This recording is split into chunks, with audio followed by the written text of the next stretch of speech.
Hey you guys, this is Rafael. Greetings from Tennessee. I hope everybody's doing well. Things are good here.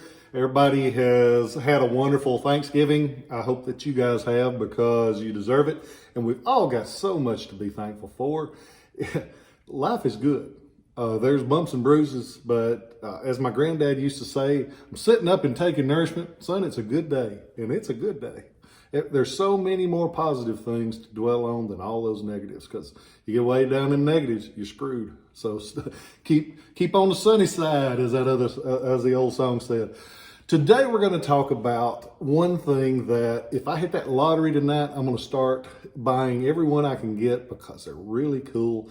For the money, they're beautiful, and they're not readily available because most of them didn't survive. What this is known as, it's actually a hat, a military hat from the early part of the 1800s. They were very popular between 1810, 20, on up into the 40s. You see a lot of variety because most of them were for smaller militias. There were some government contracts, but there's a hat that's known as a bell crown. And what that means on the other ones, they kind of flare out at the top. And they were very pretty, but I assume they were a lot harder to make. So what they did, this one has a beaver felt body, and they use a patent leather top. And it's a little bit more like a cylinder, and it just has a more simplified look. And to me, they're really pretty. You see them with a lot of variations. They'll usually have this little leather cockade with a brass tack looking thing in the center of it. You'll see a lot of variations. What makes it really stand out though is the cap plate that's on it. There's a book, and it was done quite a while ago, but it's one of my favorite books because it covers the variations in these hat plates. It's done by J. Duncan Campbell and my buddy Mike O'Donnell. And last time I saw you, you wasn't feeling well. Mike, if you see this, I hope you're feeling better because you've always been kind to me, and I really appreciate it. One of the most knowledgeable people about Civil War artifacts that I've ever met. He's a good friend. I hope he's doing well. But if you get that book, it shows tons of variations from the earliest hat plates in American history on up to the 1870s. And there's so much variety to them. And for what they are, they're cheap compared to a lot of things because there's so much variation. If you get a chance, go onto the website, ShilohRelics.com. I like them, so I buy them when I see them. I've got some like this, and then there's some like this, and some like this. And not because I bought one collection, but because I found them and I liked them and I bought them because they're pretty. You have a standard US belt buckle, which I love, but it's $250. You have these that will usually start about $300 and top out, unless it's something really rare, at $1,000. They're beautiful pieces. Most of them are stamped brass. This one is stamped brass. And they're stamped, and you'll see them a couple of different ways. Generally, you will see them either gold gilded, meaning that they're dipped with a thin layer of gold to make them sparkle, or they will be silvered. And they put gold on brass because it held better. When they did silver, most of the time they would do it on a copper material because the silver held better on the copper. Silver generally means that it's infantry.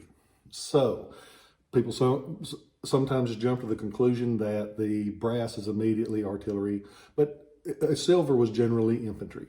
You see it a lot of ways because they did do silver artillery buttons. So you can't always say always. This one is one of my favorite designs on a cap plate. It has the American eagle, and where the eagle usually has the branches of peace and the arrows of war, meaning we can give you the peace or we can give you the war. This one has the branch of peace, and it has lightning bolts. That's pretty cool. So it's got the lightning bolts on there. It's got, down below it, it's got the shield with the 1776, and above it, it says, "Unity is strength." And some people say that refers to the national motto of E Pluribus Unum, which means of many, one. It's the Latin translation, but we don't know that. But unity is strength. That's pretty strong. I like that. So it's made out of stamped brass. They believe these were done. A lot of the high quality military pieces that the U.S. used was still being made in England, because they had been making stuff for so long that they had the right dye work and they had everything else. It's believed that this one was made over there, imported, and then put on the hat. You'll see them a few different ways. You'll see them with attachment loops, and then you'll see them where they had little holes poked in them, and they would actually attach them either by thread or by wire to the hat.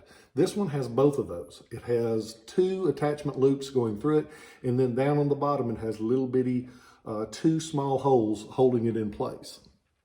On the side of it, it has beautiful big rosettes, and they almost look like those 1820s, 1830s buttons from the state of Maine, but they're really pretty. So you've got a beautiful hat. It's got the tarred leather visor.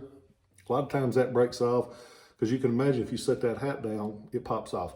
And that leads me to another thing. A lot of these have had restoration. There's a couple of guys that are just amazing at it, and I'm so thankful that they're there. Don't let a restoration on a piece like this keep you from buying it, because if you wait to get that one that has never had anything done to it, you might be here for another 75, 85 years and have one cap in your collection. Or you can just look at them as the piece of beauty that they are and the piece of history that they are, enjoy them and buy them, because I love them. And a lot of the hats like this you can actually get for under $3,000. And I know $3,000 is a lot of money, but it ain't much more than what the new iPhone cost you. And I would a lot rather have this hat than an iPhone. And that's just me.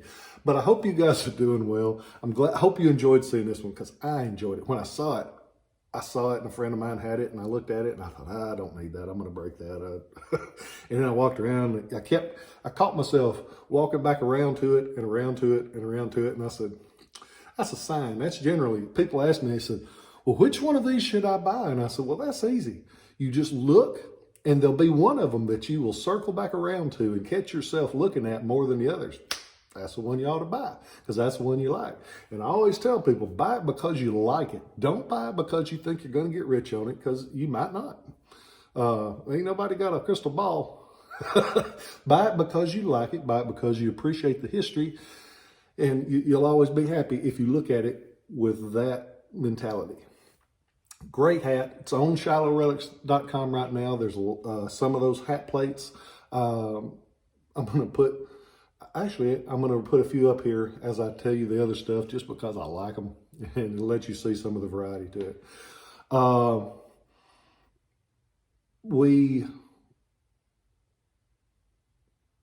Sometimes I never know what to say, and I never know how to say it. A few days ago, my oldest daughter got married, and it was a very, very bittersweet day, because she looked so beautiful and she was so happy, and I was so thankful to get to be there for that experience. As many of you know, 3 years ago I lost my wife Lori. I found a wonderful lady that treats me better than I've ever been treated in my life, and I'm so thankful to be where I'm at. But that still doesn't take away that Lori wasn't there. And it just got me to thinking of all the people that weren't there that I wish could have been there. My grandparents, my grandmother. The biggest influence of my life was my grandmother. But it just got me thinking that someday people will think about us that way, hopefully. If we've lived the life that we were put here for, and that we should, when we're gone, people will hopefully remember us the way that I remember them. I've got my granddad's 73 Chevrolet. It's the first car I ever drove on the road.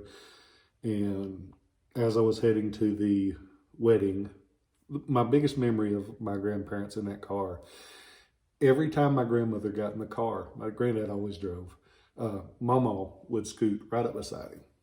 And that's the fondest memory that I have of my grandparents, is the love that they shared. I hopped in that car, and I guess my lady friend has heard me tell that story many times because I cherish it. And I'm driving down the road and I realized she had scooted right beside me. And it was such a cool feeling. And I'm thankful for that. But I'm thankful that I have those memories. And I ramble on a lot of things. Make those memories. That extra day of work is not going to get you those memories. Take a little bit extra time. I appreciate the moment. I'm so thankful to have been there. I love my kids, to see them smile and to see the tears that were bittersweet for them too. Were rough, but I'm so thankful for it. Just make those memories when you get a chance, because once they're over, we got some memory. I'll shut up now. If the last words you hear out of my mouth are "I love you," it's okay. I'm fine with that. I love you guys, and I'll catch you next time.